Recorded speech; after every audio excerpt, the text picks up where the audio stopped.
le certificat d'études primaires. Bien sûr, on a passé un concours, hein, c'était pas, ils ne recevaient pas les gens comme ça. L'entrée était soumise... Oui, non, mais en fait, on était accueillis, on discutait, on vérifiait la vocation, la vérité de la vocation des enfants que nous étions avant de nous admettre. Ce n'était pas automatique. Okay. Il ne suffisait pas de se présenter pour être accepté, quoi. Voilà. Mais bon, je suis arrivé à Koudougou. Et vous avez passé le filtre? Oui.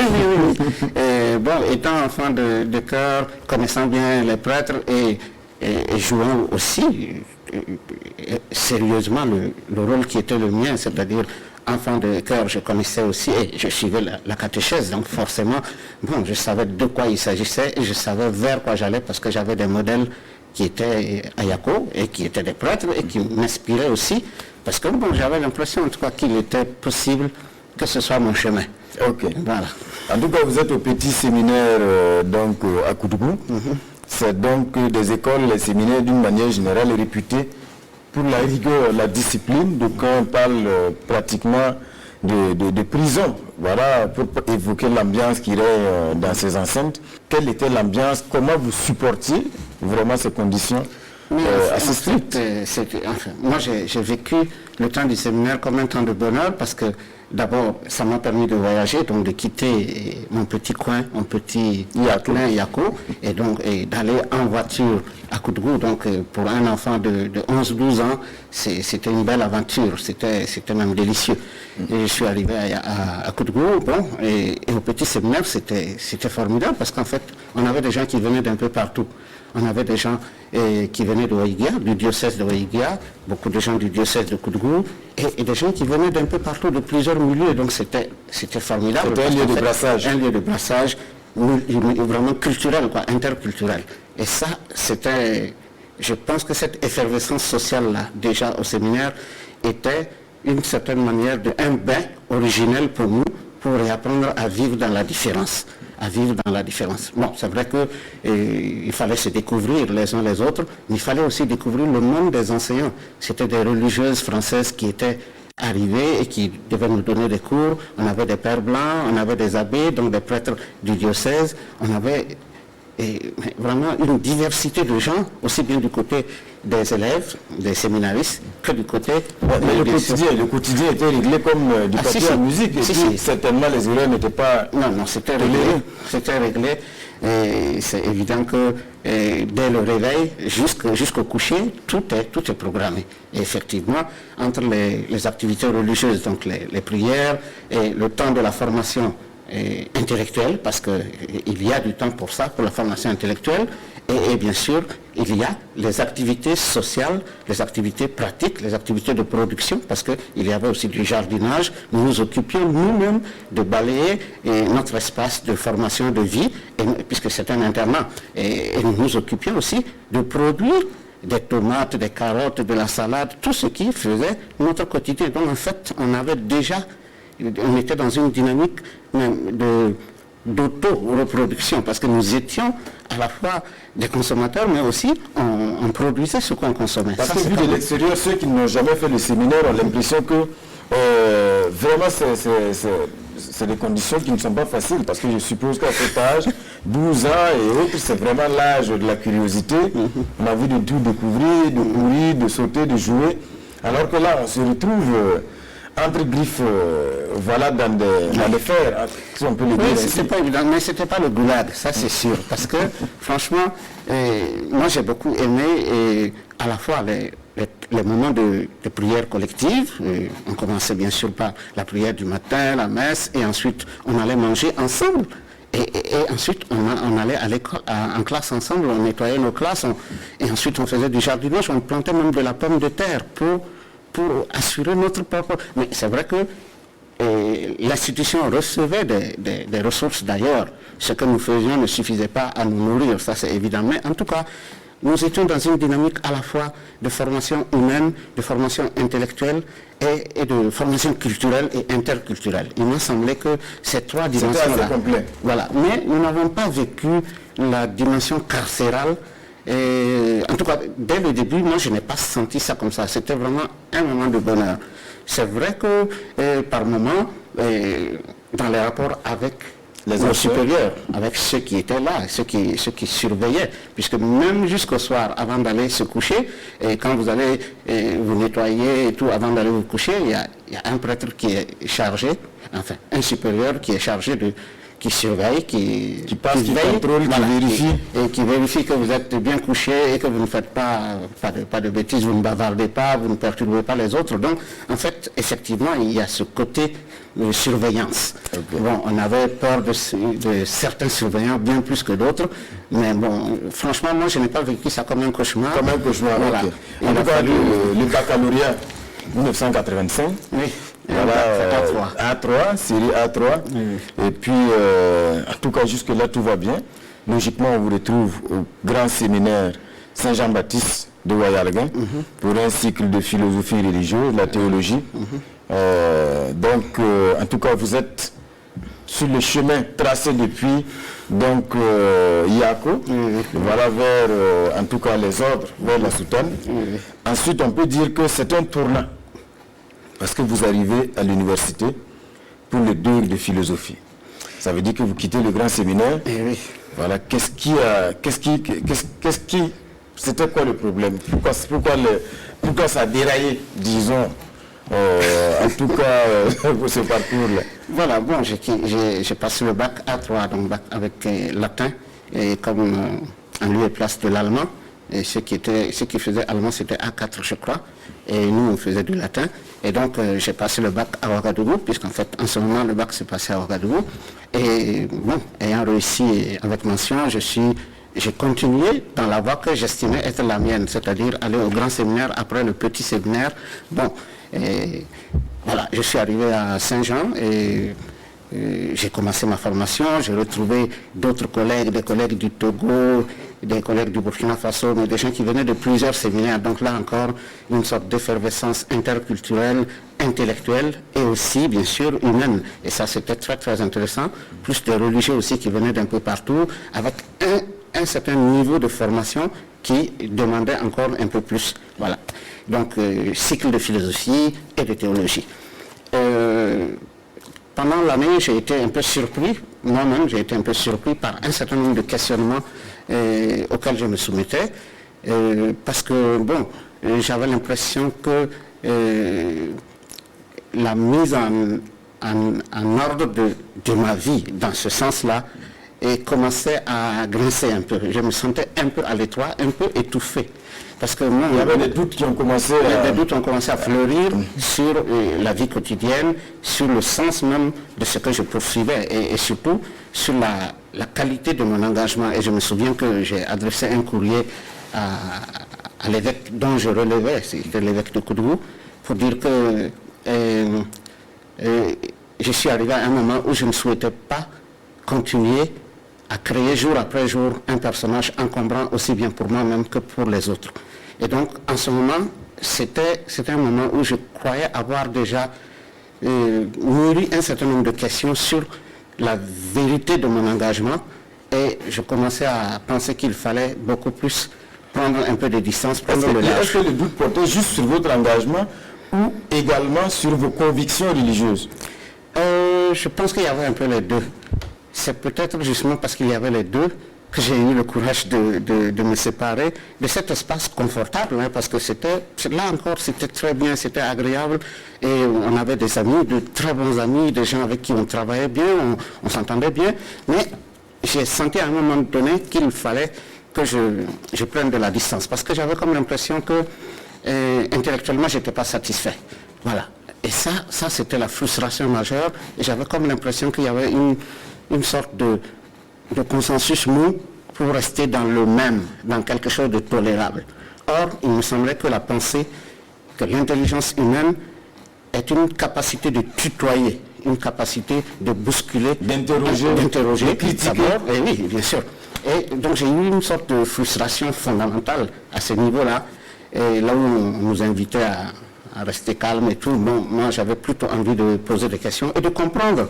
Et j'avais d'ailleurs un accompagnateur spirituel qui était, je pense, le père Xavier Perrier, qui était un spécialiste du mystère chrétien, qui était quelqu'un de très attentif, mais mes inquiétudes et mes questionnements internes, en tout cas, m'ont poussé jusqu'à la décision que, bon, on n'allait peut-être pas continuer comme ça.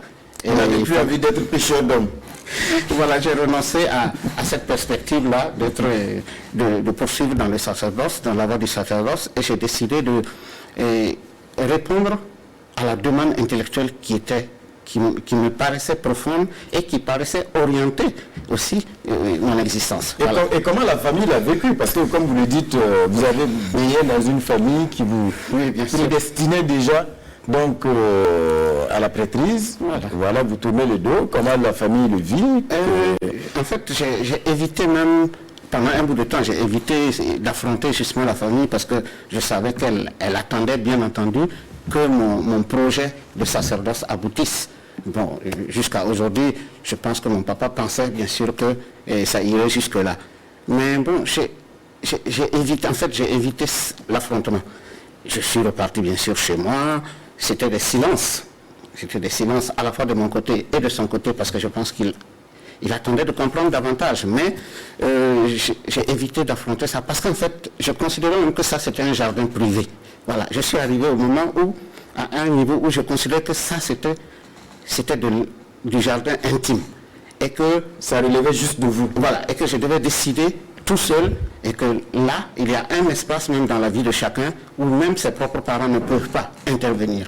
Et donc ça montre aussi à quel niveau peut-être de révolte intérieure j'étais parvenu parce que en général on nous demande bien sûr de respecter nos parents, de tout faire pour que leur volonté soit faite et ne pas les contredire. Et bon, fondamentalement, moi je n'ai pas eu d'affrontement avec mon père.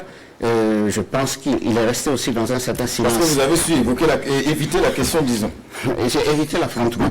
Mais en tout cas, ce qui est sûr, c'est que j'avais décidé que ce serait moi qui serais le pilote de mon existence et non ni mon père, ni ma mère, ni quelqu'un d'autre.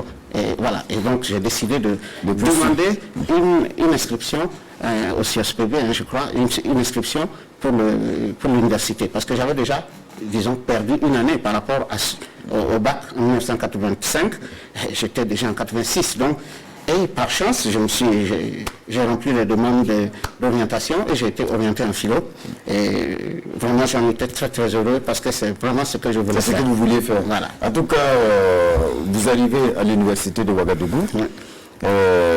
En philosophie bien sûr, parce que quand même cette passion est restée. Et vous embarquez ensuite pour la France, nous sommes en 88. Déjà, comment vous avez eu cette opportunité d'aller poursuivre vos études dans l'Hexagone?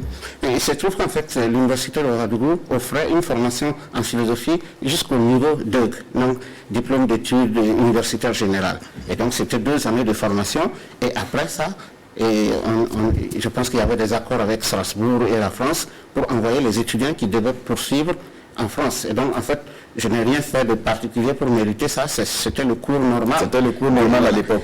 Mais qui a été un peu menacé parce qu'on nous disait non, peut-être que vous n'allez pas y aller parce qu'on va ouvrir la licence ici. Mais il y avait des problèmes parce qu'il n'y avait même pas, en termes de documentation, nous n'avions pas grand-chose.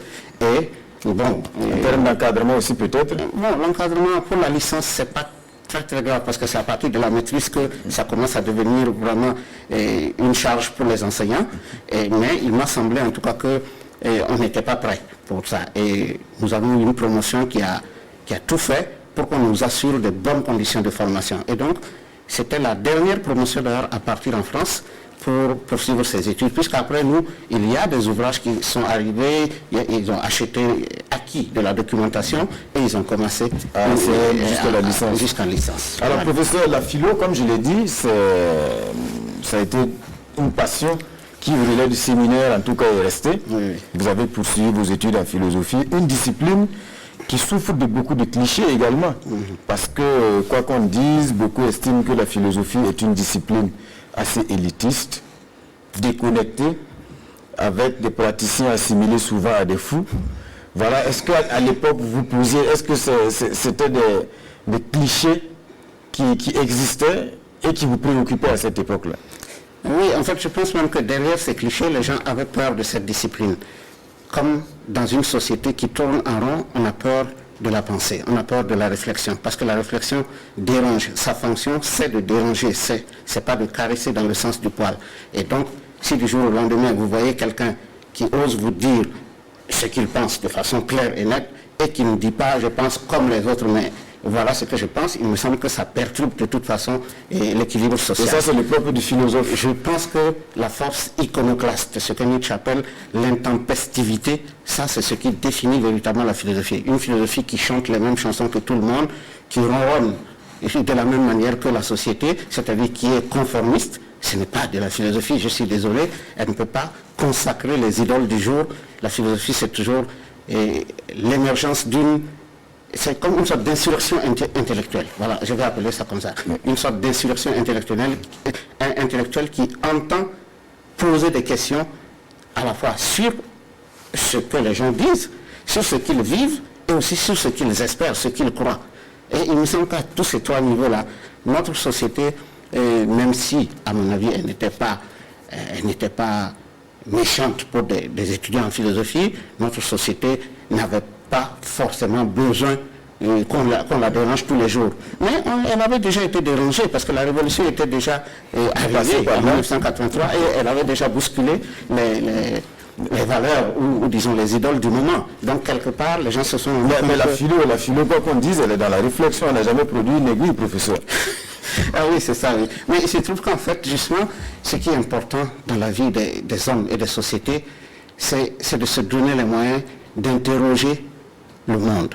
Dans quoi nous vivons, où est-ce que nous vivons, qu'est-ce que vivre, et de se poser des questions sur soi-même. Qu'est-ce que l'être humain, pourquoi vit-il ici, pourquoi est-il ici, que fait-il ici, que dit-il de lui-même, et y a-t-il quelque chose qui attire, disons, son existence, c'est-à-dire y a-t-il du sens de son existence, ou bien peut-être sommes-nous seulement là par hasard. Enfin, donc d'une certaine façon, il m'a semblé que la production des aiguilles, c'est quelque chose d'absolument secondaire. Et qu'on peut même quelquefois vivre sans aiguilles.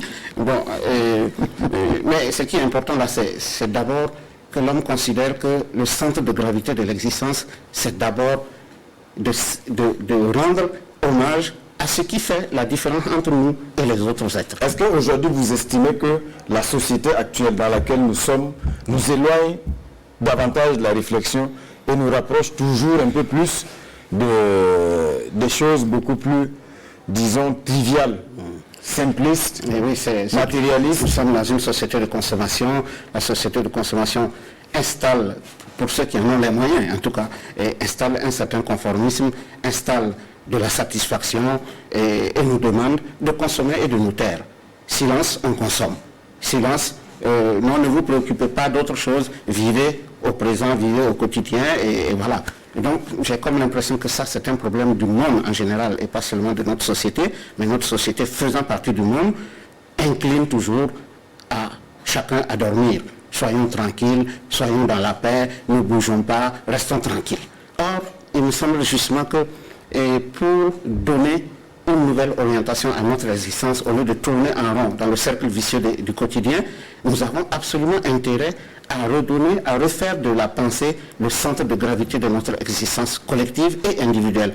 Je pense que c'est Descartes qui dit que une société est d'autant meilleure qu'elle a des philosophes. Et la philosophie n'est pas un problème pour la société, elle doit être même un début de solution, même de solution. Aujourd'hui, certains reprochent aux philosophes et d'une manière générale aux intellectuels que vous êtes aujourd'hui, pour le cas en tout cas du Burkina Faso, de briller également par votre silence. Parce que quand on regarde aujourd'hui, on a l'impression que le Burkina vit plus au rythme des polémiques, au rythme des activistes, plutôt qu'au rythme véritablement de réflexion approfondie sur son présent et sur son avenir.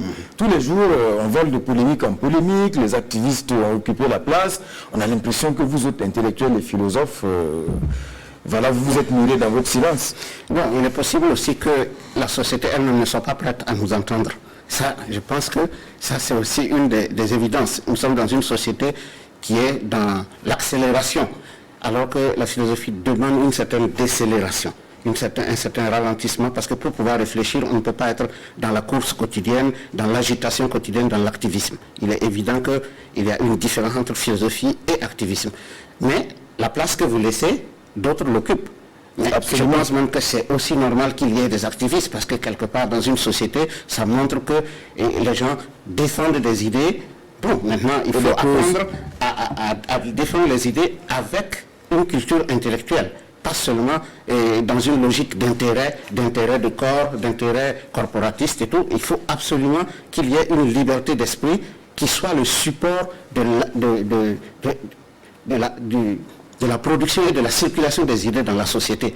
Les enseignants que nous sommes, nous avons tellement à faire pour nous occuper des étudiants, pour nous occuper de concevoir des programmes, pour nous occuper de lire nous-mêmes, de nous former et de continuer à faire de la recherche afin d'alimenter la formation universitaire. Et on nous demande d'être au marché, d'être partout. C'est très difficile, mais ce n'est pas impossible, parce que l'intellectuel vit dans une société. Il ne peut pas ignorer ce lieu fondamental qu'est la société. Il ne peut pas ignorer les agitations, les perturbations ou les questionnements et les inquiétudes de la société. Donc, d'une certaine façon, prendre en charge, prendre la mesure de cette société en pleine crise, c'est véritablement assumer aussi son rôle de philosophe. Nous avons organisé un colloque l'an passé qui s'appelait Philosophie et société en crise, et nous avons reçu des gens qui sont venus d'un peu partout, toute l'Afrique de l'Ouest, l'Afrique centrale et l'Europe, et des gens sont venus ici au mois de mars. Et nous avons fait un colloque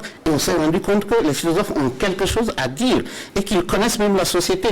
Quand vous entendez des chercheurs ivoiriens qui vous parlent du phénomène des microbes en Côte d'Ivoire, mais vous vous dites, mais les philosophes, ils n'ont pas les yeux fermés, ils savent exactement. Ils ne sont pas dans les nuages. Et ils ne sont pas dans les nuages. Alors, professeur, en tout cas, vous poursuivez vos études sans accroc jusqu'au doctorat. Professeur titulaire de philosophie depuis 2015. Actuellement, vous êtes responsable du centre de pédagogie universitaire de l'université, Joseph Kizerbo, secrétaire général du cahier philosophique d'Afrique, une revue internationale de philosophie. Vous êtes auteur également de dizaines de publications, voilà, qui font autorité, en tout cas dans le domaine de la philosophie. On va évoquer également quand même la situation actuelle de l'enseignement supérieur au Burkina Faso.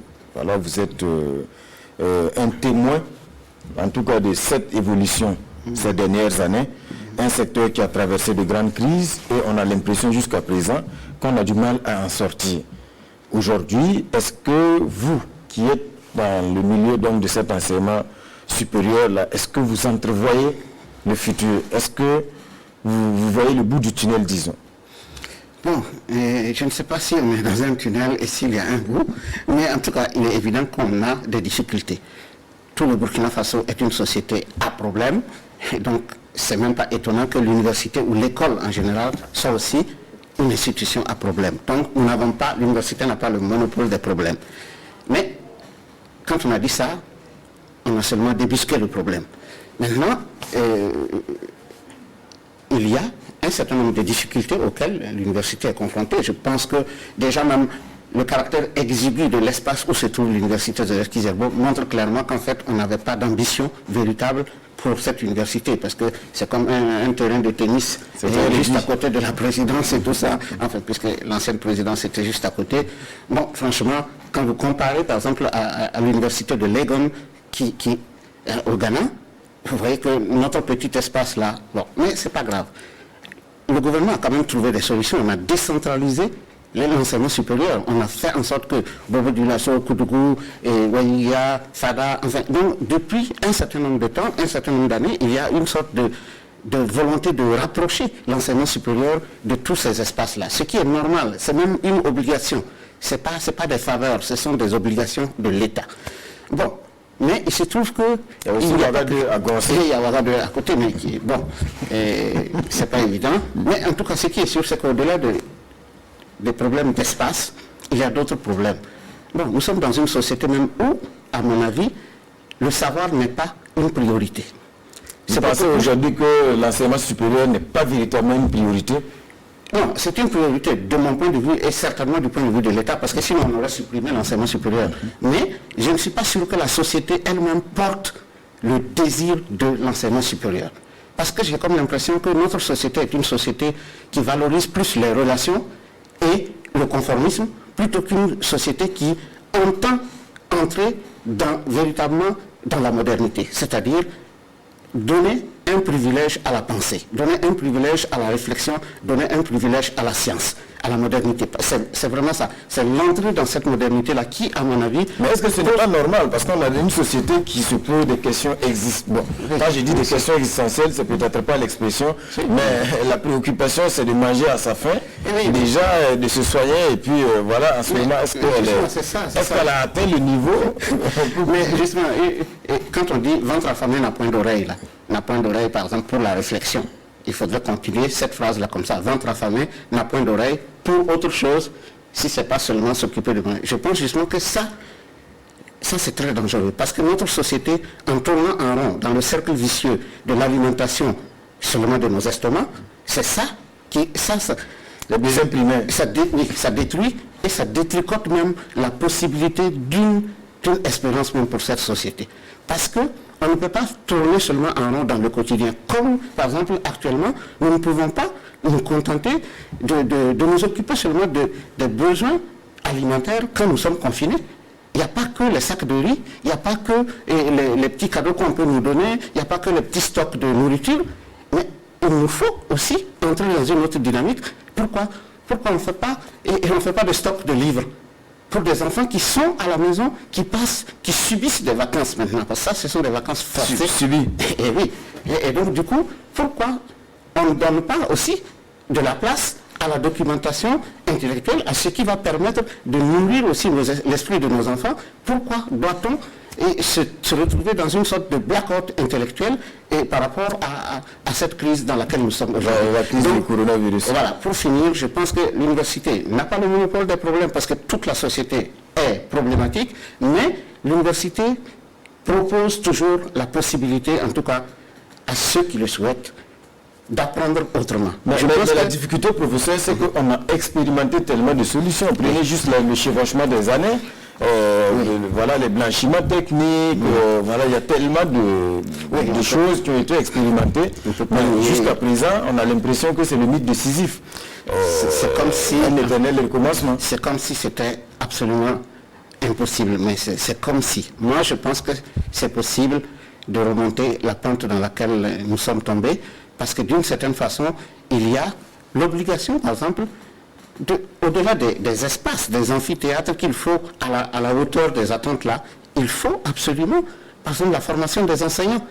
Si on est docteur, on n'est pas de ce fait même capable de transmettre des connaissances. Donc, l'université valorise actuellement la formation continue des enseignants en pédagogie pour aider à diminuer la déscolarisation universitaire. Parce qu'il y a beaucoup de gens qui viennent en touriste à l'université. Il faut pouvoir offrir à ces gens-là la capacité de se saisir même dans la pénurie. Parce que nous tous, nous avons aussi appris dans la pénurie.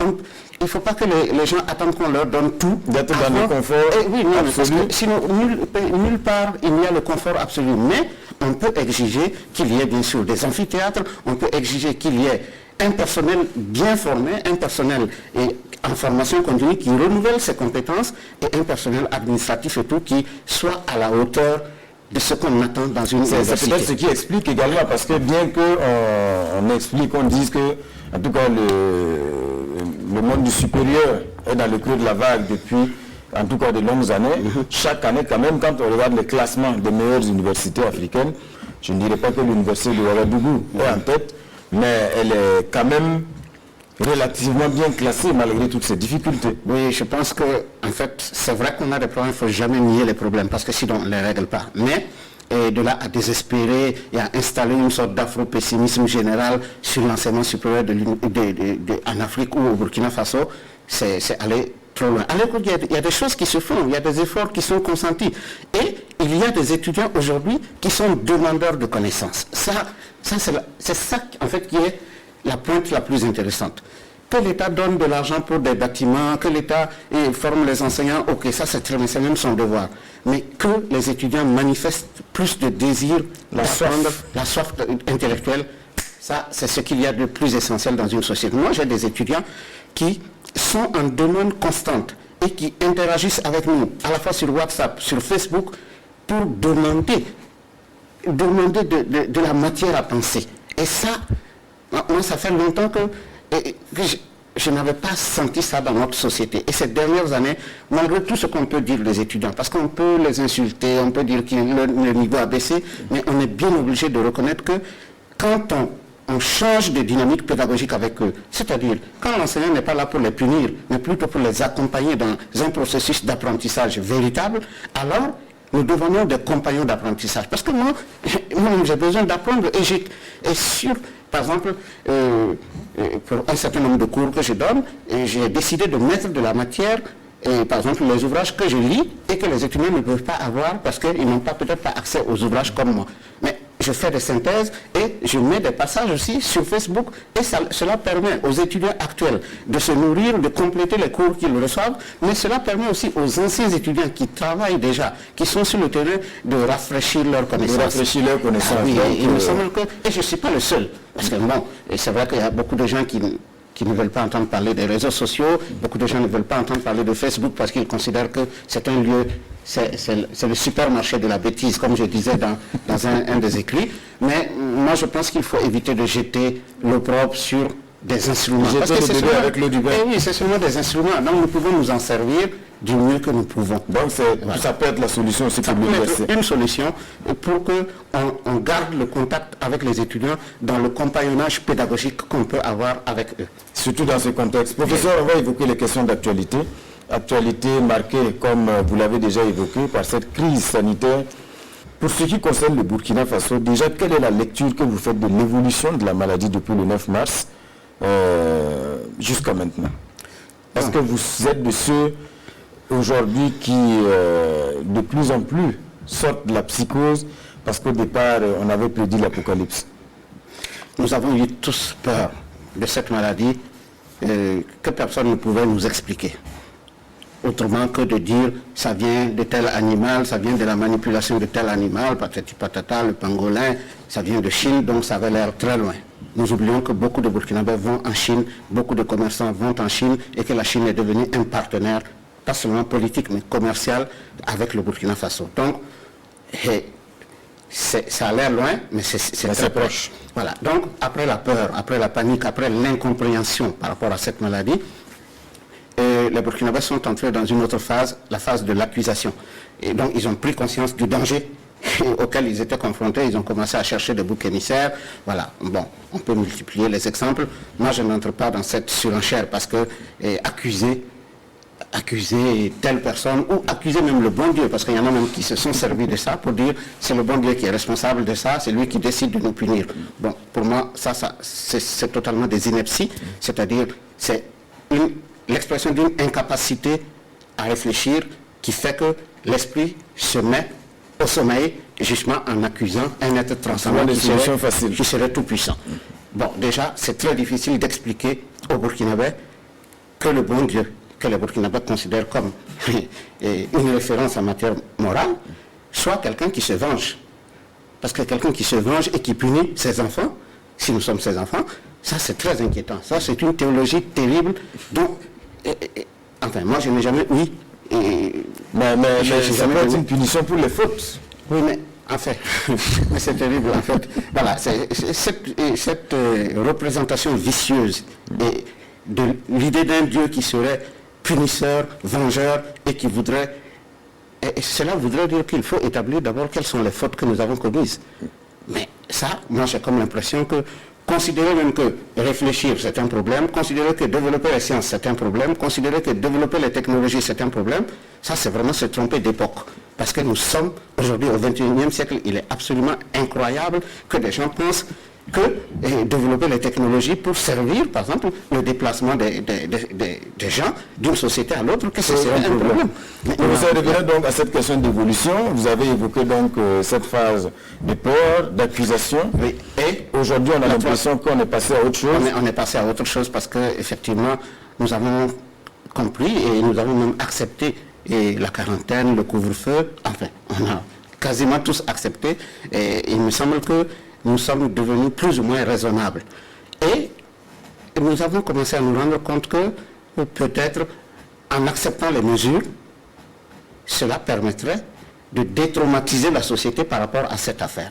Et effectivement, si on accepte les mesures de distanciation physique, Je pense qu'il ne faut pas dire social, parce que nous gardons des liens avec nos familles, avec nos parents, avec nos amis, d'une autre manière. Nous sommes dans une nouvelle dynamique de négocier notre existence autrement. Et il me semble que ça, c'est quand même quelque chose de formidable.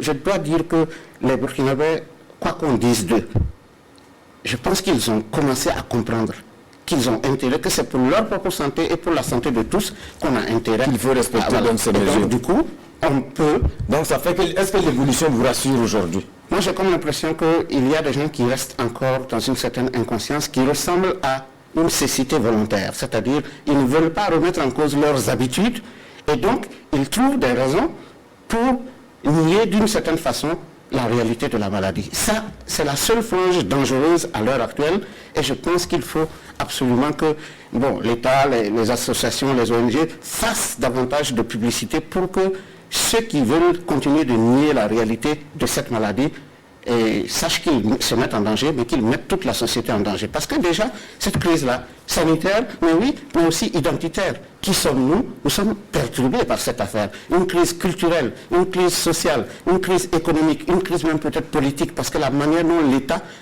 se positionne aujourd'hui dans son rapport avec les citoyens, l'État est quasiment obligé de jouer le rôle d'une ONG qui assure de la bienveillance à la population. Mais ça, c'est très bien.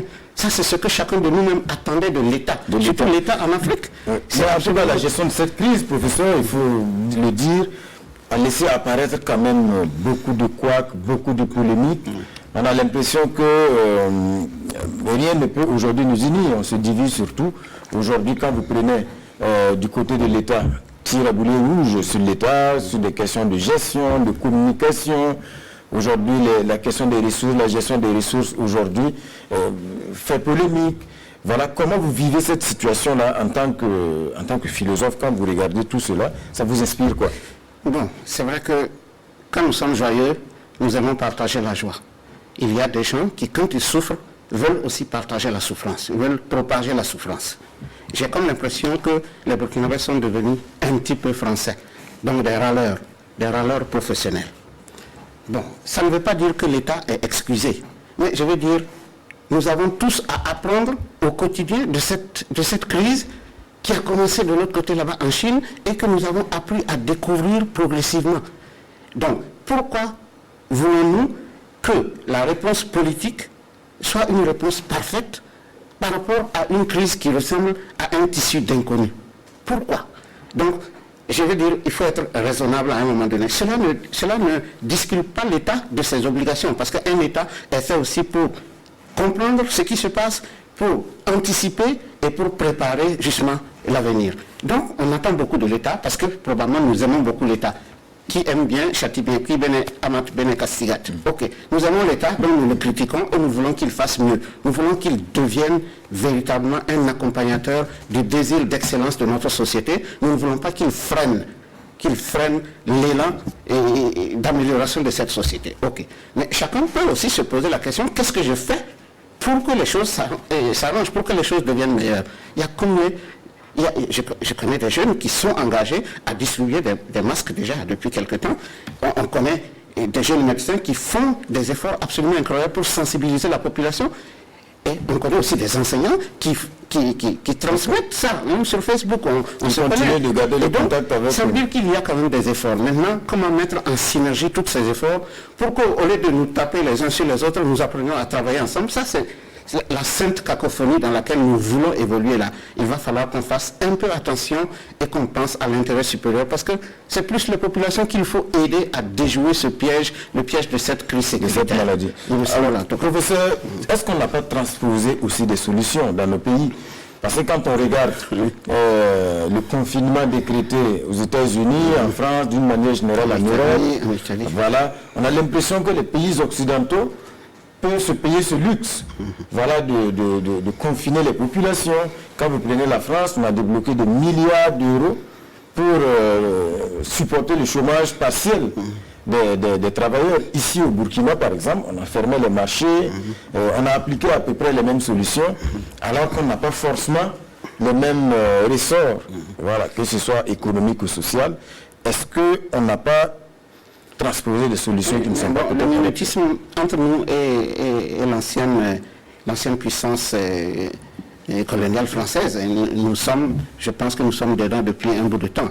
Et peut-être que, à défaut de solutions locales, c'est-à-dire l'incapacité à penser et à mettre en œuvre une réponse locale, a conduit bien sûr à se mettre à la remorque, disons, des solutions extérieures. Mais il y a un moment où on expérimente ce genre de choses, parce que si on ne sait pas quoi faire, on fait ce que font les amis ou ceux qu'on connaît, et ensuite, on se donne le temps de réfléchir, parfois même pour contextualiser. Il est évident que le problème des marchés, dans une société où les gens vivent... On a vu que de quoi a ouvert ses portes. Mais même en France, même en Europe, le confinement total et durable n'est pas possible. Il faut absolument réfléchir et trouver des solutions. Et je pense même qu'en fait, c'est parce que nous n'avons pas pensé tout de suite, on n'a pas eu confiance aux personnes. Moi, je crois que cette crise-là révèle la méfiance que nous avons vis-à-vis de nous-mêmes. C'est-à-dire, est-ce que nous ne pensons pas que l'homme est capable de comprendre où se trouvent les difficultés et comment il faut déjouer le risque de contamination? Nous avons déjà mis une croix sur ça et donc nous voulons des solutions par la force pour contenir les gens. Le confinement, c'est ça. C'est-à-dire, on oblige les gens, ou le couvre-feu, ou la quarantaine, c'est allez, on a décidé et c'est ainsi. Mais on peut faire ça. Mais il faut travailler beaucoup plus sur la confiance qu'on a avec les acteurs. Et on peut travailler même sur la confiance qu'il faut faire aux enfants. Vous pensez, les enfants ont souvent même plus appris autour de cette crise-là que les adultes. Ça veut dire qu'il y a des gens qui se sont verrouillés dans des certitudes, ils appliquent des solutions et ils oublient qu'en fait, on peut former les gens. L'homme, justement, la capacité... On peut avoir des solutions originales, endogènes. Nous avons intérêt. Ce n'est même pas une nécessité. Nous avons absolument intérêt à ce que des solutions soient imaginées ici et soient surtout mises en œuvre par les acteurs eux-mêmes. La question, ce n'est pas de décider quelque chose pour les gens, c'est d'essayer de faire quelque chose avec la population. Or, s'il y a des structures de négociation, on doit pouvoir discuter et jouer le jeu de la formation. La différence entre l'homme et ce qu'on appelle classiquement l'animal, c'est la perfectibilité, c'est-à-dire la capacité à apprendre et à s'améliorer. Si nous mettons une croix dessus, ça veut dire que nous n'avons même pas confiance à notre société, nous n'avons pas confiance aux hommes ici, nous n'avons pas confiance aux femmes, nous n'avons pas confiance aux enfants qui vont aller à l'école et qui vont devoir apprendre la distanciation physique et à respecter les règles si la maladie devait continuer. Professeur, on va justement y venir. L'école aujourd'hui est au centre de toutes les craintes, beaucoup de doutes, en tout cas une année perdue. Est-ce que vous partagez ces doutes ou est-ce que vous estimez en tant qu'acteur qu'à ce stade, il n'y a pas lieu de perdre son sommeil? Bon, moi en général, ma pensée personnelle sur l'école au Burkina Faso, c'est que je pense qu'on a trop d'heures de cours déjà. Donc, on ne peut pas compter sur moi pour crier, ça sera une année blanche. Non. Je pense qu'en fait même, l'école peut être encore mieux organisée pour inclure, en plus des activités d'apprentissage intellectuel, d'autres types d'activités, sur le plan culturel, sur le plan physique, des activités de production, comme ce que nous, on a fait par exemple au petit séminaire. Je veux dire, la journée est répartie, quoi. Il y a des moments pour apprendre, pour faire travailler son intelligence, il y a des moments pour faire travailler son corps, il y a des moments pour apprendre à vivre avec les autres. Moi, je pense à... Mais les déroulements des programmes, parce qu'on a un programme scolaire qui est là. Le programme est fonction justement de cette affaire, de ce problème. Pourquoi diable voulons-nous et pensons-nous que c'est une quantité de choses qu'il faut apprendre. C'est comme quand on est en terminale et on suit un cours de philo. Il y a des gens qui disent, oui, on n'a pas vu cette notion, on n'a pas vu ça, on n'a pas vu ça. Et si on retrouve ça au bac? Et je dis, mais quand tu as suivi même un seul bon cours de philosophie, tu es bon pour affronter le bac. Parce qu'au bac, on ne te demande pas de réciter. Donc la question, ce n'est pas la quantité d'un programme, c'est la qualité de l'apprentissage. Et il m'a semblé que dans nos pays africains en général, la barque est trop chargée. La barque est trop chargée en termes de volume horaire. Donc, le fait qu'on ait perdu à peu près un mois, c'est dommage. Mais je veux dire, ce n'est pas dramatique. Ce n'est pas absolument dramatique. Les choses. Moi, je pense qu'on peut, si véritablement on veut miser sur la qualité des apprentissages plutôt que sur la quantité des choses, des fardeaux qu'on met sur les têtes de nos enfants, je pense qu'on peut améliorer les choses. En tout cas, aujourd'hui, il y a des solutions qui sont envisagées. Quand vous prenez le ministère de l'Éducation nationale, il y a beaucoup d'initiatives, l'enseignement à travers la télé, à travers la radio, Il y a même une fréquence radio qui a été donc octroyée par le CSC pour en tout cas ce projet. Il y a aussi une plateforme en ligne e-éducation qui permet également de trouver des contenus éducatifs. Pour vous, est-ce que c'est la solution aujourd'hui? Est-ce que, parce que certains émettent des réserves sur... c'est une solution, c'est une solution. Je suis seulement désolé que ce soit la crise qui nous ait contraints à ça. Parce que ça, c'est des choses qui devraient même exister avant la crise. Ça fait des décennies que, par exemple, en France, il y avait ce genre de choses, des écoles, des radios pour étudiants, et la possibilité d'apprendre par la télé. Même la Côte d'Ivoire était en avance, même sur le plan culturel, pendant les vacances, tout ce qui se faisait, c'est absolument fantastique. Pourquoi chez nous, on attend que les crises nous obligent à prendre des choses? C'est pas normal. Donc en fait, aujourd'hui, on devrait se dire, mieux vaut tard que jamais. Si aujourd'hui, à la faveur de cette crise, nous expérimentons des innovations pédagogiques pour pouvoir continuer à assurer les interactions entre l'école et les enfants, je pense que ça c'est une bonne chose. Et personne ne peut nous dire le contraire. Diversifier les possibilités d'apprentissage pour nos enfants, ça c'est quelque chose d'essentiel. Maintenant, le problème c'est les inégalités. Est-ce que l'école publique peut faire des choses pour quelques-uns en sachant que la grande majorité n'y a pas accès? Ça c'est un problème. Mais nous sommes aussi dans un processus de décentralisation. Il faut avoir la connexion, il faut avoir le courant électrique pour pouvoir profiter d'un certain nombre de...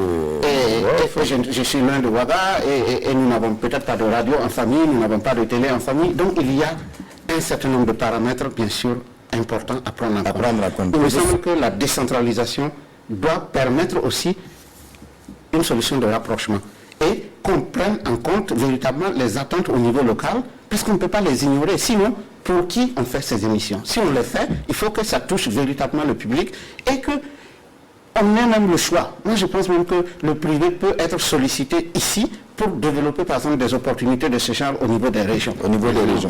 Alors, professeur, le gouvernement qui décide également de rétablir les salaires suspendus, surtout au niveau du MENA, près de 700 enseignants qui avaient vu leur salaire donc suspendu. C'était un préalable posé par les syndicats. Le gouvernement a accédé à ce préalable. Alors, quelle est votre lecture aujourd'hui de l'évolution de cette situation?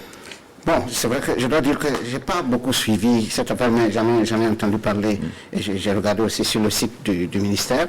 Je pense que le chef de l'État a autorisé, bien sûr, et il reste autour de 13 cas qui n'ont pas été gérés, mais il a promis qu'au mois de mai, ce serait réglé.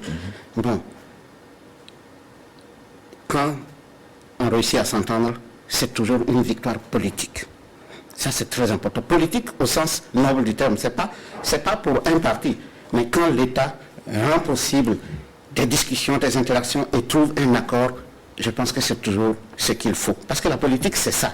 C'est l'art de chercher des accords entre des forces qui ne s'entendent pas, entre des gens qui n'ont pas les mêmes intérêts. Donc, de ce côté-là, quand ça vient, et surtout en ce temps difficile, où partout dans le monde, l'État non seulement compose avec les différentes forces sociales, mais l'État prend les devants pour aider la situation à ne pas se bloquer davantage, je pense que c'est très bienvenu.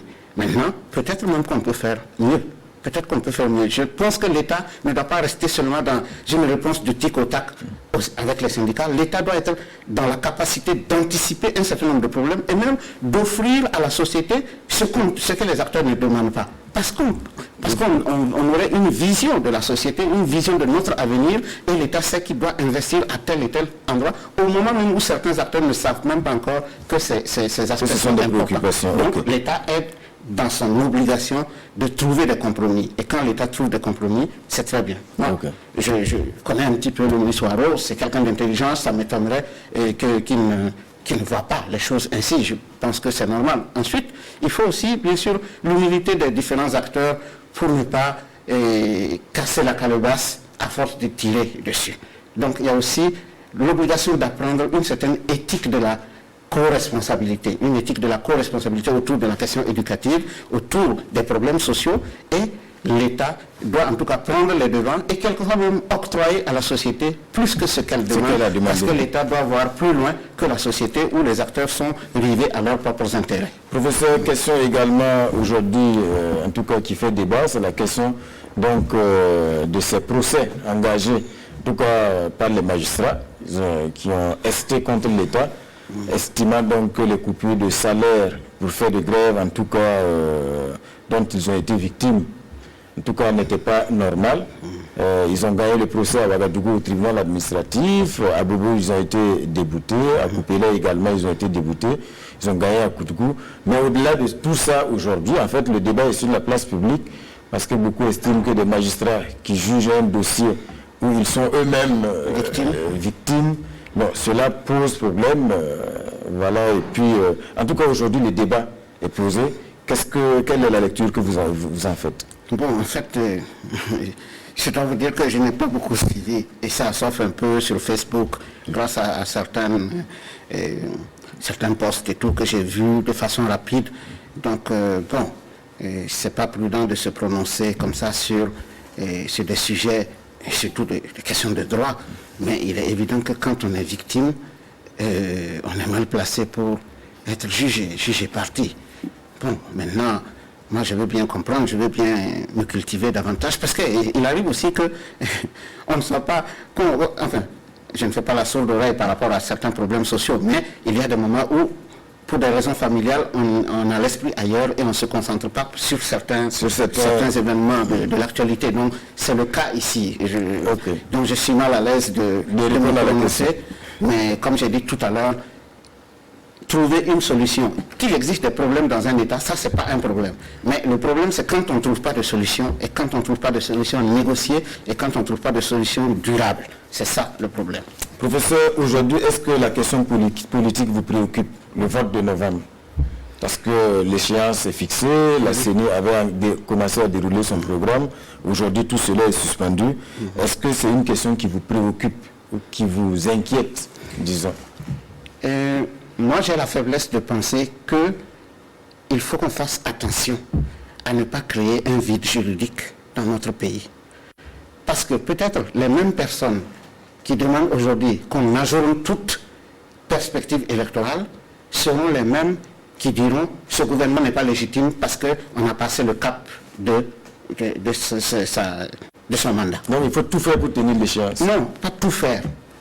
Je pense qu'il faut rester seulement dans la concertation entre les acteurs pour décider de commun accord, pour que personne ne trouve un motif à se plaindre du vide juridique dans lequel on va se retrouver. Voulons-nous un gouvernement légitime ou bien voulons-nous une période de notre vie politique où il n'y a pas de pouvoir légitime? Et qui va pouvoir agir? Au nom de quoi on va pouvoir agir pendant cette période si on ne décide pas ensemble?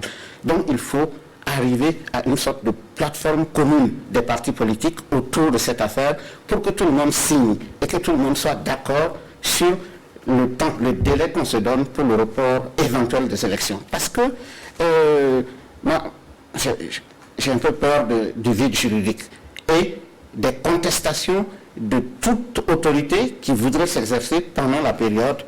Non, parce que le danger aussi, c'est les états d'exception, quoi. Il faut vraiment faire attention. Mais pour l'instant, moi je pense que le plus sage, c'est que la discussion politique qui a commencé aboutisse le plus rapidement possible à quelque chose de consensuel, en tout cas au moins de consensuel sur la question électorale. Parce que si on ne décide pas ça ensemble, je pense qu'il y aura des contestations et ce serait dommage, ça va remettre du désordre dans un pays qui n'est déjà pas assez facile à gouverner. On est pris par le temps, mais je me voudrais d'une fois vous poser une dernière question.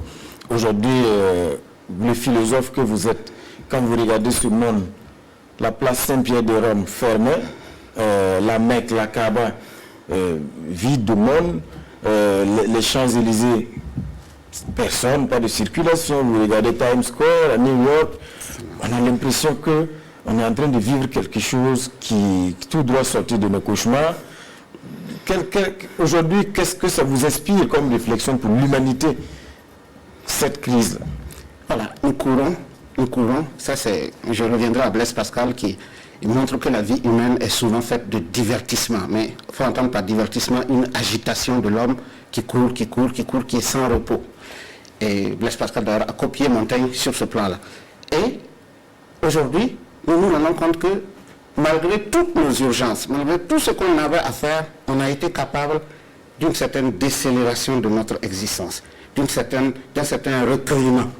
Et tous ce genre de scénario comme de films d'horreur là, dont vous parlez tout à l'heure, avec les rues totalement désertes et même l'économie complètement, disons, essoufflée. C'est pas totalement arrêté, mais essoufflée. Il m'a semblé que c'est peut-être un moment qui doit nous réapprendre quelque chose sur nous-mêmes. Nous croyons avoir des priorités et du jour au lendemain, ces priorités sont remises au calendrier grec.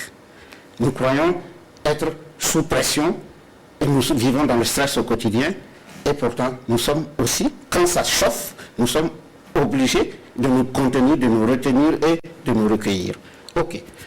Cela montre clairement que notre société est vulnérable et a développé une vulnérabilité sans pareil malgré tous les acquis de la technologie et des sciences. Moi, je ne veux pas non plus qu'on tombe dans une sorte de pessimisme qui nous ferait verser des larmes de crocodile, pauvres de nous, demain nous allons changer totalement de vie. D'ailleurs, c'est ce que nous disons, mais il n'est même pas sûr que nous soyons capables de changer totalement de vie. Nous allons certainement réaménager notre vie, nous allons vivre autrement. Nous allons, déjà par le rapport aux autres, la question de la promiscuité sociale va souffrir, en tout cas en Afrique, de cette maladie. La question des relations, la question du rapport à l'autre et de la confiance en l'autre, forcément, va se poser. La question de la distanciation physique, il me semble que tout ça devra nous obliger à réinventer. Donc, rien ne va plus être comme avant selon vous. Cette crise, cette pandémie va certainement engendrer des réaménagements et une restructuration, une remise en perspective de notre mode d'existence. Et nous avons intérêt à imaginer le plus rapidement possible comment nous allons conjurer le risque du désordre. Parce qu'on a replié les gens aussi les uns sur les autres. Est-ce qu'on pourra encore les remettre ensemble? Moi, je pense que ça, c'est la question politique essentielle. Qu'il faut se poser. La crise nous isole, la politique doit essayer de nous réunir. Saura-t-elle nous réunir après cette crise, alors que nous avons tous été, d'une certaine façon, blessés, affectés par cette crise qui nous a renvoyés à l'intérieur de nous-mêmes ou renvoyés dans nos petites maisons, dans nos petits égaux et nous a installés dans une certaine méfiance vis-à-vis des autres. Voilà. Sommes-nous capables d'une nouvelle grande politique qui va réunir les hommes là où la maladie les a divisés? C'est la question. Voilà. Professeur, on va s'arrêter là. Merci encore d'être passé sur le plateau de l'émission Sur la Brèche. Un rappel, mesdames et messieurs, l'invité ce soir était donc le professeur Jacques Nanema, enseignant-chercheur en philosophie, éducation et développement à l'université Joseph Kizerbo. Merci encore, professeur. Merci beaucoup. Voilà, c'est tout pour Sur la Brèche ce soir. Je vous donne rendez-vous le dimanche prochain pour un autre numéro. Merci.